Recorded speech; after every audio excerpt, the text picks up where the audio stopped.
Hey everyone, we're out here in Norcross. We want to share with you, we love this town. We lived here for over 30 years. I've written several books about Norcross, remembering Norcross, nuggets of nostalgia, Norcross then and now. Then we also self-published this cool book, 2010, Souls of Norcross, a railroad town with an active afterlife. Myself and a gentleman named Will Americh wrote this book together. He kind of did the paranormal stuff and I did the history. And this cool book is still available. It's all about Norcross and stories from this area. But then, well, we started branching out and finding stories from other places, so I published this book called Stirring Spirits.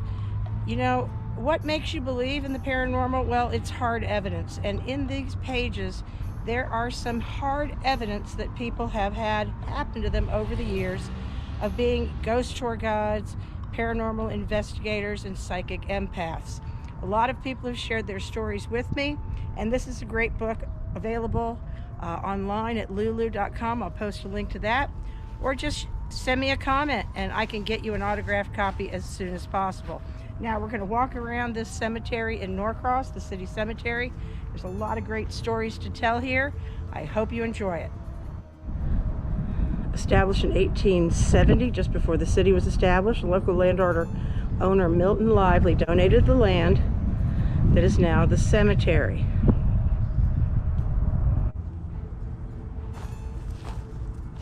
Stop by here and pay my respects to my dear friend Martha Simpson Nesbitt. The Simpsons were one of the founding settler families. She died in 2009, born in 1918. Very good friend of mine. She gave me a lot of the history that I'm going to share with you today about Norcross. Let's make our way this way. And let me see if I can find some of the coolest markers here at the cemetery. A lot of these stories are in some of the books, and you can share them there or you can listen in now. Let's find one spot over here. So here we are in the Lively section. Now the Lively family should have been carried on here in Norcross, but they did not. Now the original Liveleys came here in the early 1800s. They were born in 1840 and 1849. They would have come here when it was settled to a town. Norcross was settled in 1871 as part of Reconstruction when the Richmond-Danville Railroad made its way 20 miles north of Atlanta to right here in downtown Norcross.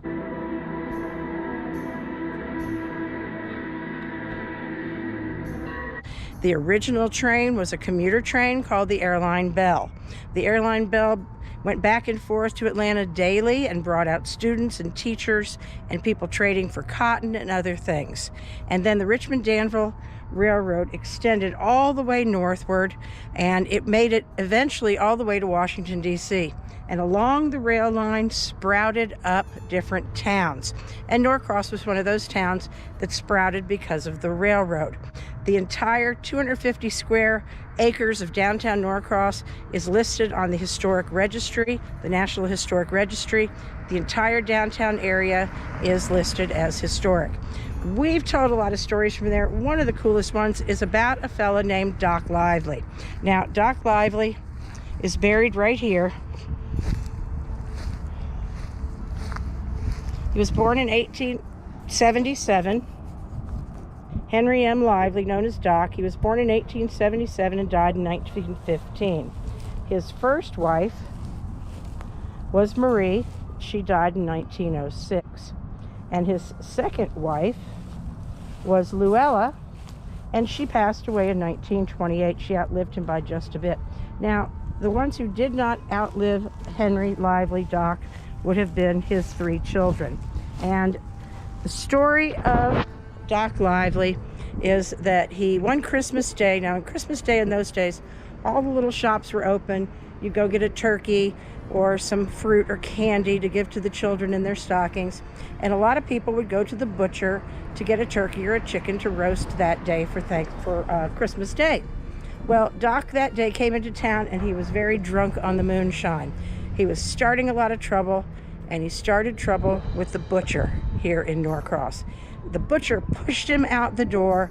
A fight started. They went down the center of Main Street.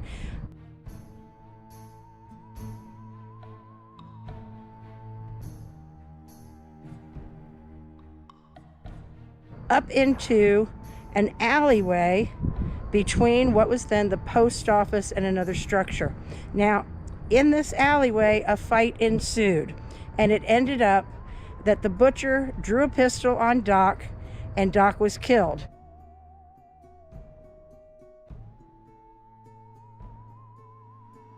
Christmas Day of 1915, Doc Lively was killed on the streets of downtown Norcross. Now, there was an issue with whether it was self-defense or not, and Doc, the butcher, swore that he saw a pistol on Doc, but the medical examiner, the mortician, never did find that pistol. But the butcher was upstanding, and a lot of witnesses said they saw the glimmer of a pistol in Doc's hands, and the butcher was let off the hook. But later on, when they were renovating that alleyway, they loosened the bricks in the walls of that alley, and they found a pistol buried in the wall. Doc's last thing he did on this earth and life was to slide the pistol in some loose bricks to try to get the butcher in trouble for killing him, even though it was self-defense. Now, why was Doc so upset on that Christmas Day? A trip here to the cemetery reveals none of his children were alive past infancy. This dear little one, Maud Kim, passed away in 1906 after being alive less than a month. His other child died in 1913 as just an infant. And then his last child had died in April of 1915. The same year that Doc Lively passed away that Christmas Day. Clearly, Doc Lively was grief-stricken, sad about Christmas because he had no children who were surviving to celebrate Christmas. There was no apples or fruit or candy, mints in their stockings, and Doc was very upset, and that is the reason that he went to town, got drunk, got in a fight, and was killed on the streets of Norcross, December 25th of 1915. So much sadness. First losing a wife in 1906. Oh, and by the way, I just did realize this. She passed away just 4 days after the child was born, so it was probably a rough birth. Both of them were likely very sick, very sad. Now, let's go find some other interesting characters here at the Norcross City Cemetery.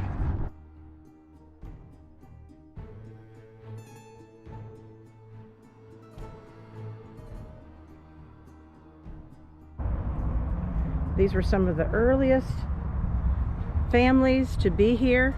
Nesbitt, Simpson, Garner, McElroy, Lively. All of these names were some of the oldest ones here, settling in Norcross and turning it into a town. These are some of the oldest stones here. The cemetery, they're weathered so badly that there are no more visible names on them. And I have to tell you that somewhere under one of these trees was the broken marker of a young boy named Hilliard. Young Hilliard was sitting on a fence on his family's farm, which would have been over this way.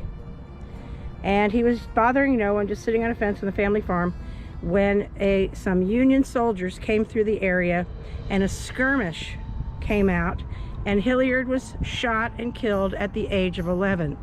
There was a stone here for him at the city cemetery, but I cannot locate it. It was pretty broken up several years ago. The last time I saw it, it may have just given way and become part of the earth.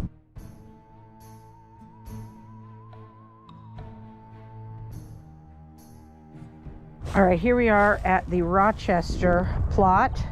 The Rochesters were an old school Norcross family. One of the sad things, whenever we do these cemetery tours, of course, are the children who did not live long. There are two here, only a year, and then listed as an infant.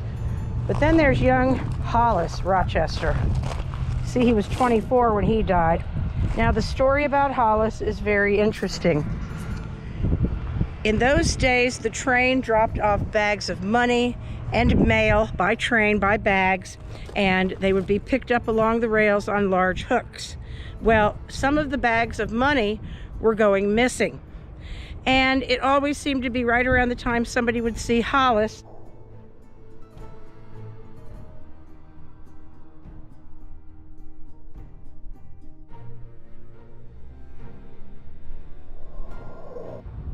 stumbling drunk along the tracks. They put two and two together and realized that possibly it was Hollis stealing the bags of money. Well, some people realized it was him, and back then you really didn't take anything to the sheriff. There was a lot of vigilante justice going on in those days. Hollis Rochester was killed because he was presumed to be a train robber of mail bags and money bags. Now, did he do it or not? We don't know. But Hollis's family listed him in the family Bible as simply died August 5th, 1934, at the age of 24. Now, this was very regular in those days for vigilantes to just take on the law in their own hands. Now, we don't know for sure if he was guilty, but I can tell you that after they killed Hollis, no more money bags were lost. No more mail bags were lost. That was the end of that. We're in the McElroy area, and the interesting thing about this area is that a relative of the McElroys, he fought in the Civil War. I cannot recall his name. I'll look that up and add it. I apologize to the family. No disrespect.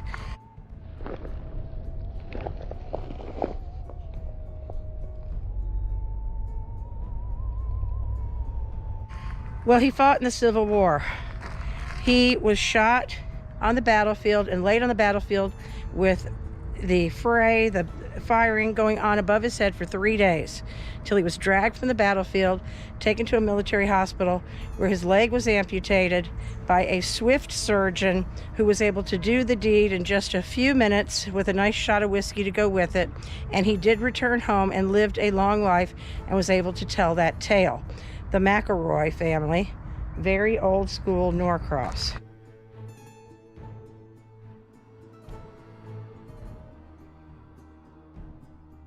I want to share with you this impressive tree, and we're going to keep the hunt up for a couple of folks we're looking for.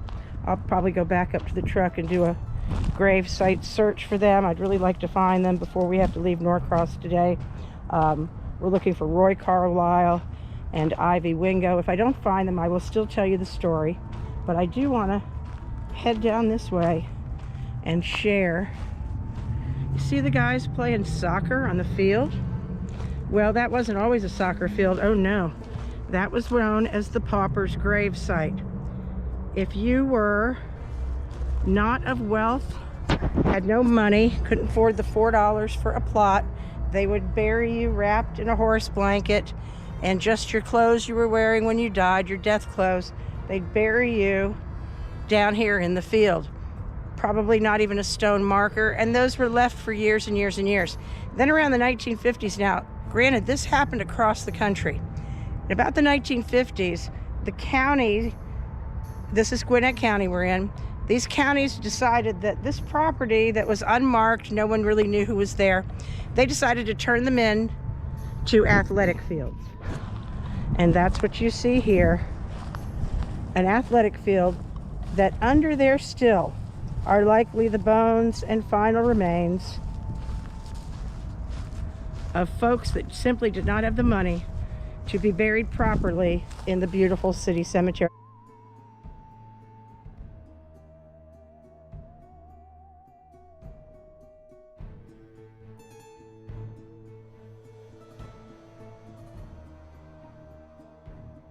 Found one of the guys I was looking for, Roy Carlisle.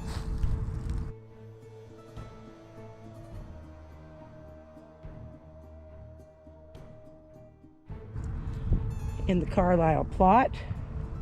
And I wish I could find Ivy because his story is interesting as well. I'll tell his story even if I don't find his plot. In the early days of baseball, boys from Norcross played on town teams. 4 of those boys made it to the bigs. 2 sets of brothers, Roy and Cleo Carlisle, Ivy and Red Wingo. But let's talk about Roy Carlisle. In July, and I'll double check the year, I want to say 1919, but I will double check the year. Roy Carlisle was playing baseball and he hit the longest home run in recorded history. It still stands on the books as the longest home run in baseball history, and he is buried right here in the city cemetery in Norcross, Georgia. Roy Carlisle.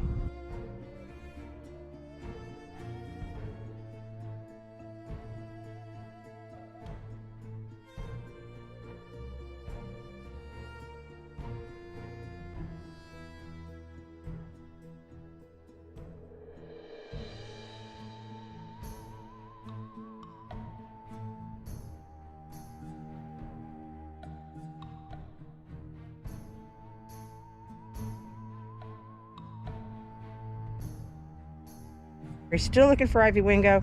We actually did a grave search and saw it, trying to match it up. Can't find it. Sorry about that, guys. We will tell you the story of him, though. We cannot find his gravesite, but it is here somewhere in the cemetery.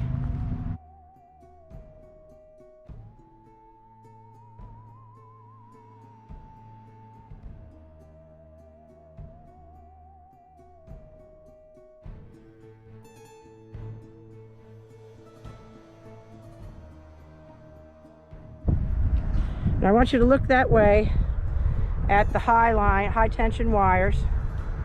They run north and south.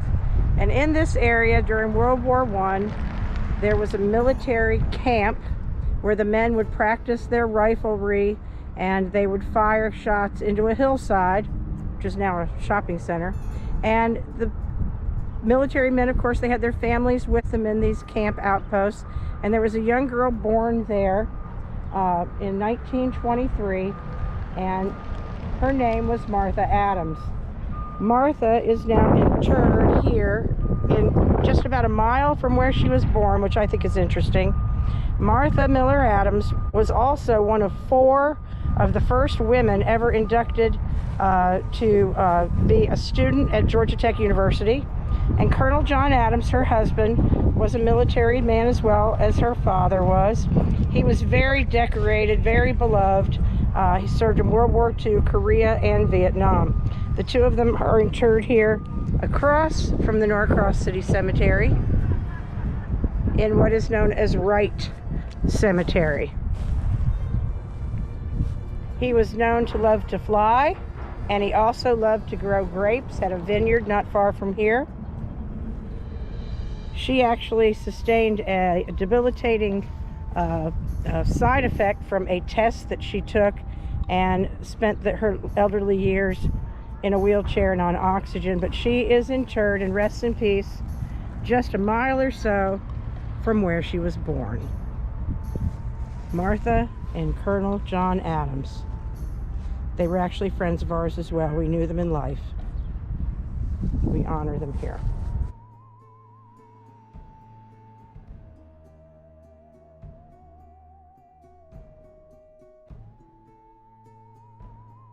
We never did find Ivy Wingo's tombstone or the final resting place of dear Ida Wooten, the music teacher. But we may have stumbled across their spirits lingering here in Norcross. Spirited baseball players still linger on the Norcross city field. So out here you couldn't find my final resting place. That's okay, because I spend more time right here on the field. Telling anyone who will listen the truth, you know about that 1919 World Series. You got a minute? I'll tell you too. First, you need to understand that baseball was my whole life for my whole life. My brother Red and I would walk over there and spend much time playing catch as kids could and still keep up with their chores.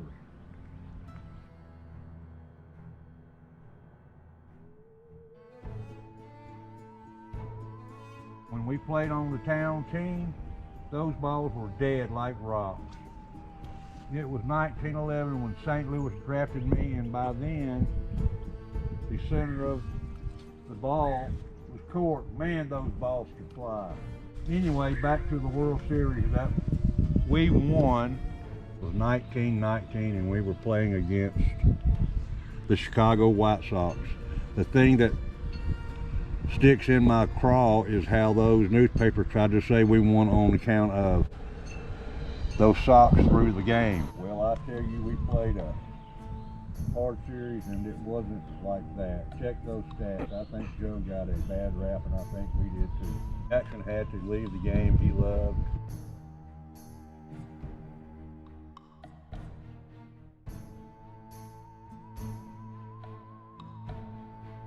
Shoeless Joe ended up in Savannah running a dry cleaners, a great ball player pressing suits.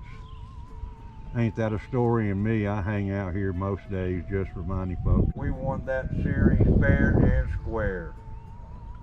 Now, you go on back and look for my gravestone and remember this. My name is spelled I-V-E-Y, not like them dang bubblegum cards that got printed out spelling I-V-Y. You know, you gotta believe a tombstone over a bubblegum card any day.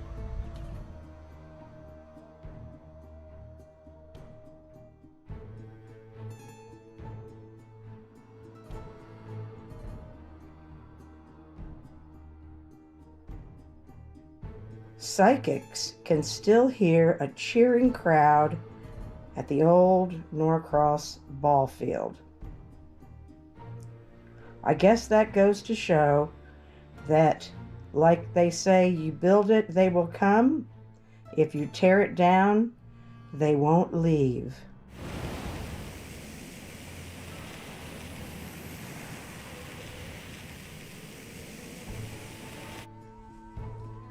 I do so love teaching the children music. Every year I put together a musical, and all the children in Norcross are allowed to join in, even if they can't carry a tune in a bucket, you know. But I just call them all in for their lessons, and we sit down and do the best we can. I just sent Billy on home.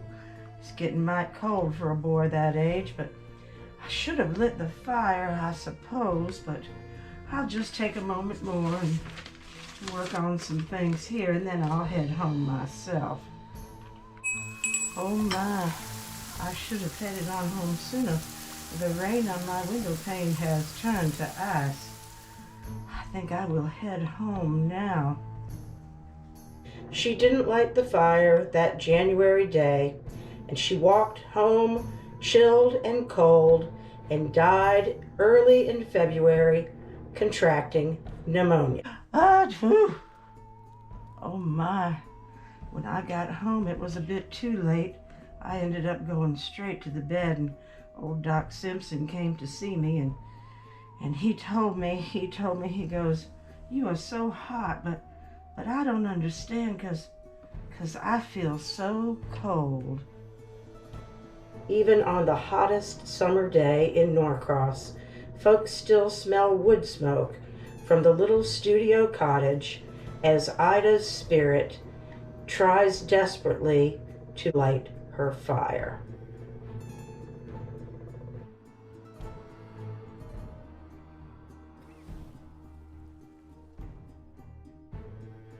We are here in Norcross. Here's a cool mosaic.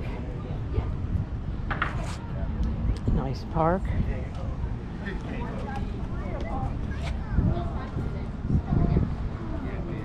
My friend Ann designed the mosaic. She did a great job. We're going to take you through the park.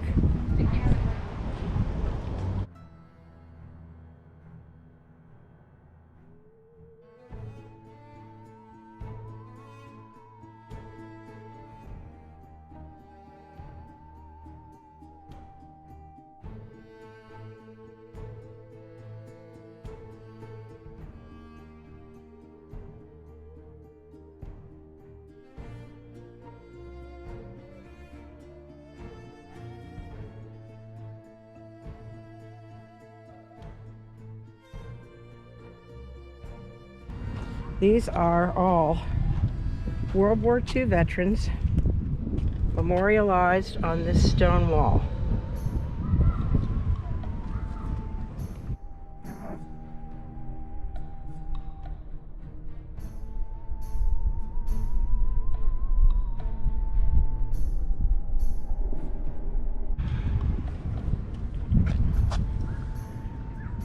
And these two gentlemen were brothers, Joseph and Aubrey.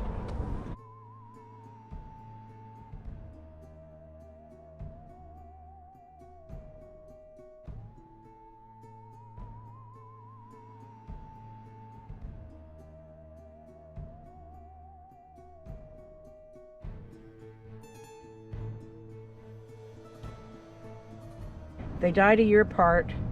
And both of these gentlemen were lost at sea. They were both Navy men in World War II. They were lost at sea. Now let's go find that hidden marker up the hill. Come on with me. See if we can pick up Mark on our way.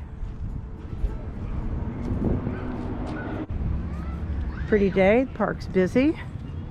There's a cool little pavilion up there. And this is a marker that's not very well known. Here in Norcross, this house was built in 1910. It was the first house to have electricity in Norcross. It was built by a very wealthy man named Edward Buchanan. He gave the money for the library. And he built this house with all the conveniences for his mother. And that would include electricity. Now, like I said, not many people, I don't know how many people realize this is here. But not everybody makes it back from battle.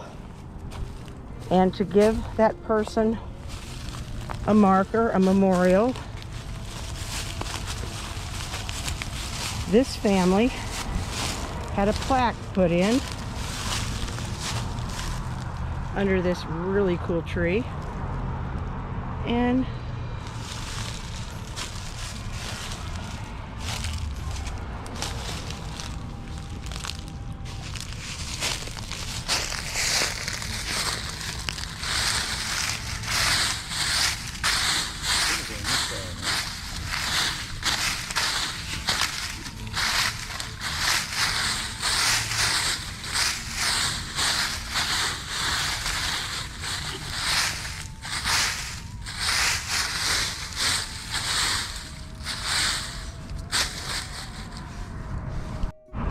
all right, this is really in here.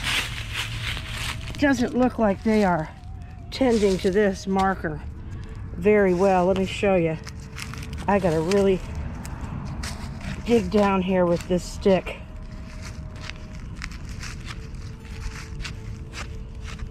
To find this marker. What a dirty shame.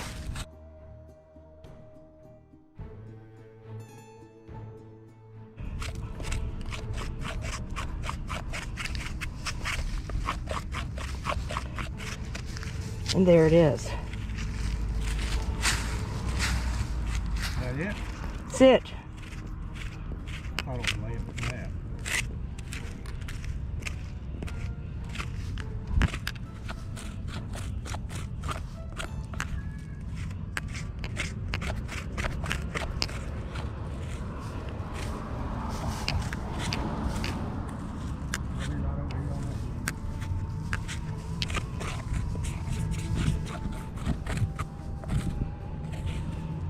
22 years old. Joseph Mitchell, died in 1944.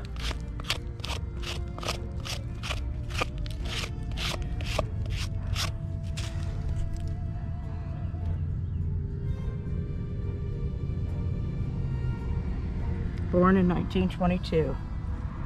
Had to dig it up here in the park. It is hidden away, had to dig for it. Joseph H. Mitchell.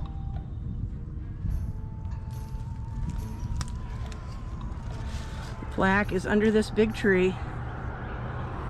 And this marker has been here. Of course, it was placed in 1944, 1945 for Joseph H. Mitchell. Hidden away, but we found it. We're finding all kinds of stuff. We've been on a real treasure hunt today. Woo! Excuse my hair, it's probably a wreck. We have really been on a mission today to find some stuff for you. Tell you some cool ghost stories from here in Norcross, Georgia.